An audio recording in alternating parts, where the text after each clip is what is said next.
Look, I need to tell you something that just happened today. And, honestly, it's the kind of update that makes you stop and realize we might be watching something truly unprecedented unfold in real time. NASA just changed the official status designation for this interstellar object. And I know that sounds bureaucratic and boring, but trust me when I say this is huge. This is their way of quietly telling the scientific community that what we're seeing is no longer business as usual. This isn't just a bright comet doing comet things anymore. Something is fundamentally changing with this object, and they can no longer pretend otherwise. So let me walk you through exactly what changed, why it matters, and what it might mean for where this whole story is headed. But before we continue, if this has your attention, you can subscribe, turn on notifications, and hit like anytime. And for the best viewing, switch to full screen and enjoy what's coming next. But up until today, the official language around this visitor has been cautious, but relatively calm. They described it as having a single nucleus, an active coma with some interesting features, and measurable forces pushing it around that weren't purely gravitational, but nothing that screamed emergency. No confirmed fragmentation, no major structural concerns, just a weird interstellar comet doing its thing as it heads back out into deep space. That language just got rewritten in the newest internal summaries circulating among the observation teams. This object is now officially flagged as a dynamically evolving, structurally stressed object with moderate risk of future disruption. Now, I know that sounds like it was written by a committee of scientists trying to be as careful as possible with their words, and it absolutely was. But here's what that really translates to in plain language. The data has crossed a threshold. The numbers have gone past the point where they can keep calling this a normal, if unusual, comet that's just slowly winding down its activity as it moves away from the sun. Something else is happening here, and it's happening right now. So what actually triggered this change in status? What data points finally pushed them over the edge into admitting this thing is stressed and evolving? There are three main pieces, and they all came together over the past several days. Let me break them down one by one, because each one tells us something critical about what's going on inside this ancient visitor. The first trigger was the spin. 4 weeks now, astronomers around the world have been tracking tiny variations in how bright this object appears over time. The way you do this is pretty clever. You take a whole night's worth of observations and look for patterns in how the brightness goes up and down. If an object is rotating and it has bright spots, dark spots, or an irregular shape, you'll see those brightness changes repeat in a cycle. You'll stack all your data.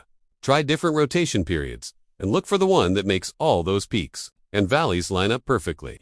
When you find it, you've figured out how fast the thing is spinning. At the very start of this observation campaign, back when we first started paying serious attention to this visitor, that rotation period was rock solid. One clear answer, one clean day length for this comet. It was rotating, sure, but it was rotating predictably and consistently. Then something started to happen. The period started to drift. At first, it was subtle enough that you could write it off as measurement noise, or maybe just small variations in the activity pattern. But it kept drifting. It kept changing. And today's update represents the moment when that drifts stopped being something you could explain away and became something you had to acknowledge as real and significant. The newest light curve newest brightness measurements don't just show a slightly shorter rotation period than before. They show a period that is changing fast enough that you can actually measure the difference from one night to the next. Think about that for a second. We're talking about an object that's probably several kilometers across, and its rotation is speeding up so quickly that observers can detect the change over just 24 hours. The main brightness peak in the light curve is arriving earlier each night. The secondary peak, which used to be much dimmer, has grown until it's almost as bright as the primary. And when you try to fit a single constant rotation period to all the accumulated data from the past few weeks, it simply doesn't work anymore. The model breaks. The peaks don't line up. The only way to make sense of it is to admit that the spin rate itself is changing, and changing rapidly. The spin is accelerating. That right there is your first major red flag for an object under structural stress. Because objects in space don't just randomly decide to spin faster. Something has to make that happen. Something has to be exerting torque on this, body twisting it, pushing it, changing its angular momentum. And in the case of a comet, there's really only one thing that can do that. Jets, outgassing, material erupting from the surface in directions that aren't perfectly symmetric, creating a recoil force like a lopsided rocket engine that spins the whole body as it fires. The fact that this spin-uppy is accelerating tells us that those jets aren't calming down. They're not fading. They're ongoing. They're powerful. And they're continuing to pump energy into the rotation of this object. That brings us to the second piece of evidence that pushed NASA to change the status designation. And this one is even more visually striking when you actually look at the images. The inner coma has changed shape. When observation teams stacked their latest deep images, the ones with the longest exposures, that show the faintest details, and compared them to images from just a week or two ago, they noticed something immediately. The very center of this object, the region right around where the nucleus should be, doesn't look like a simple, smooth, rounded glow anymore. Instead, what you see now is distorted. It's stretched. It has this almost pinched appearance, like something is being pulled in two directions at once. There's a bright concentration of light on one side, a slightly dimmer lobe of light on the other side, and between them there's this thin bridge of brightness connecting the two. It's not two completely separated objects yet. It's not a confirmed split or fragmentation, but it's definitely not the nice, comfortable, round core you'd expect from a single solid nucleus either. On top of that distorted core, there are these faint arcs visible in the coma. They look almost like ripples spreading outward from the center, and they represent material that was thrown off in discrete bursts rather than in a smooth, continuous flow. Each arc is basically a snapshot of a moment when the comet had a particularly strong outburst, and as that material expands outward and gets pushed by solar radiation pressure, it creates these shells or waves that we can see layered in the coma. When you put these two things together, the stretched inner region and the burst patterns in the outer coma, you're looking at an object that is absolutely not in equilibrium. This is not something calmly and gently releasing material as it warms up. This is something being actively deformed, pulled against its own structural strength, venting material and pulses as internal pressures build and release. The third and final piece that convinced NASA to update the status came from the orbit calculations. And this one gets a little technical, but stick with me, because it's really important. Every time new position measurements come in from observatories around the world, the orbital dynamics team has to recalculate the trajectory. They have to figure out where this object is, where it's going, and how fast it's moving. For most objects in space, gravity does all the heavy lifting in those calculations. You plug in the mass of the sun, you plug in the mass and position of the planets, if you want to be really precise, and you can predict where something will be with incredible accuracy. But comets are different. Comets have jets. Those jets don't just make pretty pictures. They exert force. Gas and dust streaming off the surface at high speed create a rocket effect of push that slightly alters the trajectory in ways that pure gravity can't explain. So when you're modeling a comet's orbit, you have to include what's called a non-gravitational term, an extra correction factor that accounts for that push. Now here's the thing. If a comet's activity is winding down, if it's moving farther from the Amazonian sun and cooling off and calming down, that term should shrink over time. The push should get weaker. The correction should get smaller. Eventually, it should become negligible. That is not what's happening here. The newest orbit, Vitae, the one that incorporates all the latest position data, shows that the non-term is not shrinking. It's holding steady in overall magnitude, meaning the total strength of the push hasn't decreased. But at the same time, the direction of that push is changing. It's rotating. It's shifting orientation as the object spins and as different sets turn on and off across its surface. That combination of sustained thrust plus a continuously changing direction is a signature of something deeply unstable. It means the forces acting on this nucleus are evolving faster than the models predicted. It means the activity pattern isn't settling into a stable configuration, and it means that the object itself is not relaxing. So, let's add up these three pieces of evidence. You have spin-up that's accelerating instead of slowing down. You have an inner structure that's stretched and distorted instead of round and symmetric. And you have a self-generated push from outgassing that's remaining strong and changing direction instead of fading away. Put all of that together, and you have an object that is fundamentally not stable. And that's why the status changed. That's why NASA decided they had to update the language they were using to describe this thing. The key thing to understand is that this is almost certainly not a solid chunk of rock. Interstellar objects like this, especially ones that light up so dramatically when they get near the sun, are probably more like loosely bound piles of ancient ice and dust. Think of it as a mixture of frozen gases, mostly water ice, but also carbon monoxide, carbon dioxide, methane, ammonia, all packed together with silicate dust and maybe some organic compounds. All of it stuck together by billions of years of cold and gravity in the depths of interstellar space.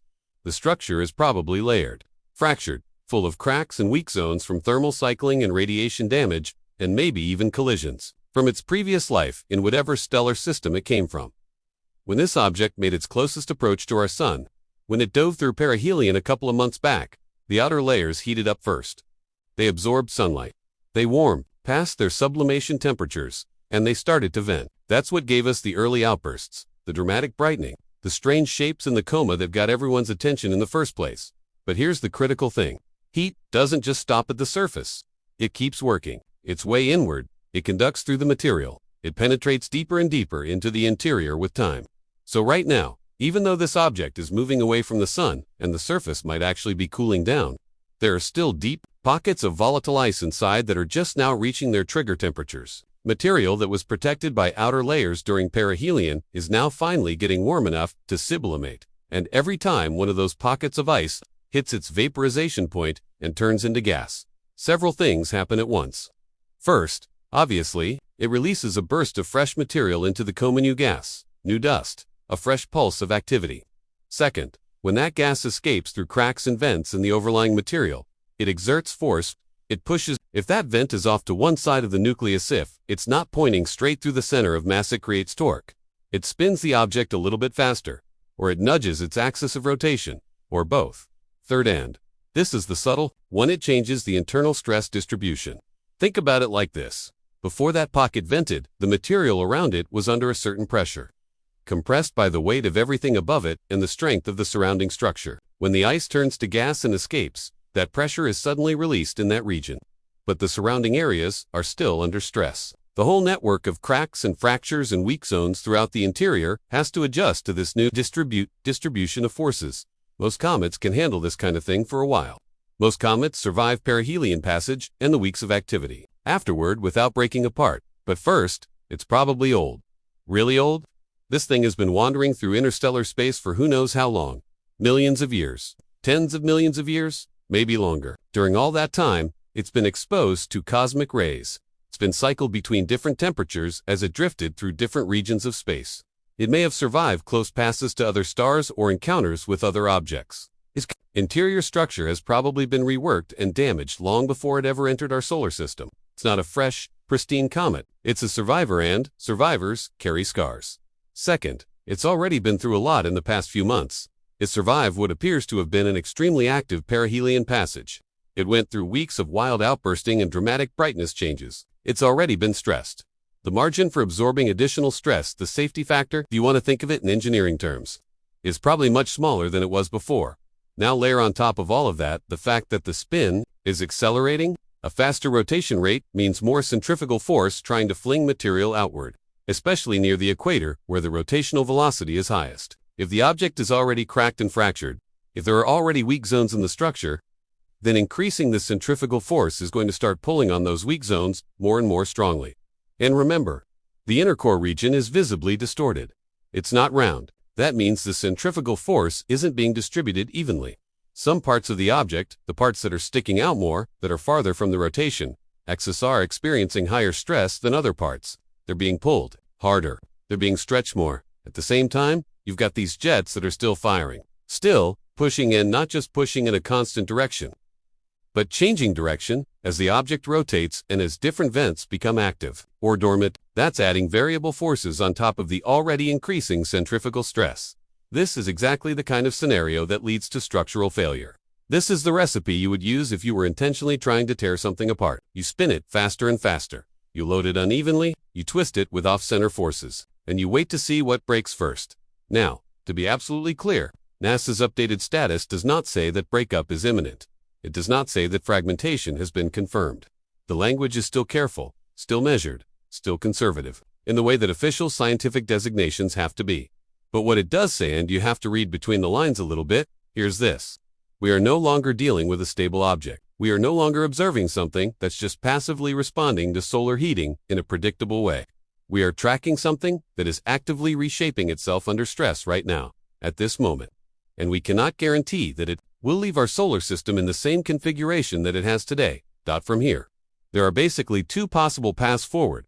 On the first path, the one we all kind of hope we're on, the activity finally starts to taper off over the coming weeks. The deepest pockets of volatile ice finish venting. The internal heat starts to radiate away. The jet activity gradually weakens and eventually stops. The spin-up slows down and stabilizes at some new, faster rotation rate, but it stops accelerating. The inner structure, even though it's distorted and stretched, manages to find a new equilibrium. The forces balance out in a new configuration that can hold together.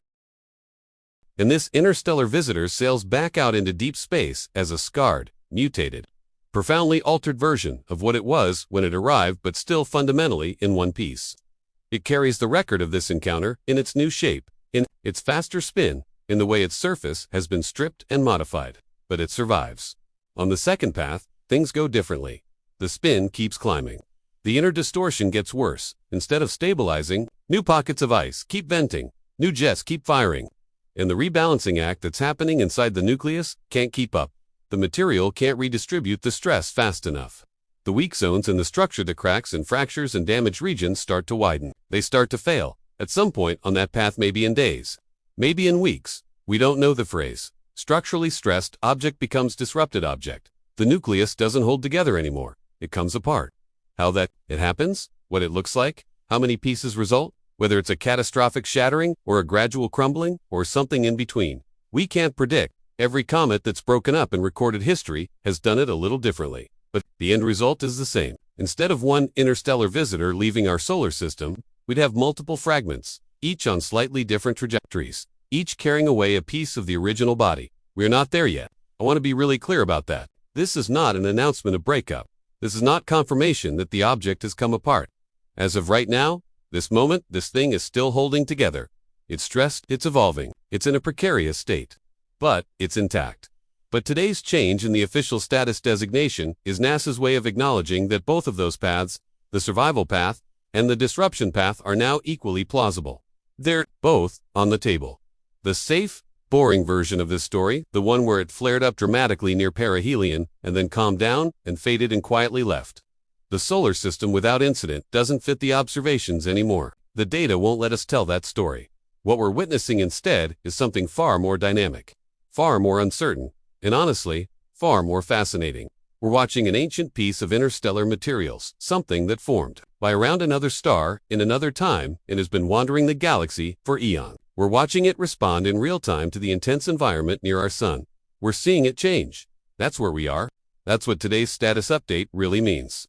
And that's why the next few weeks are going to be absolutely critical for understanding not just this one object, but what happens to interstellar visitors in general when they encounter the dangerous, energetic environment near a star like our sun.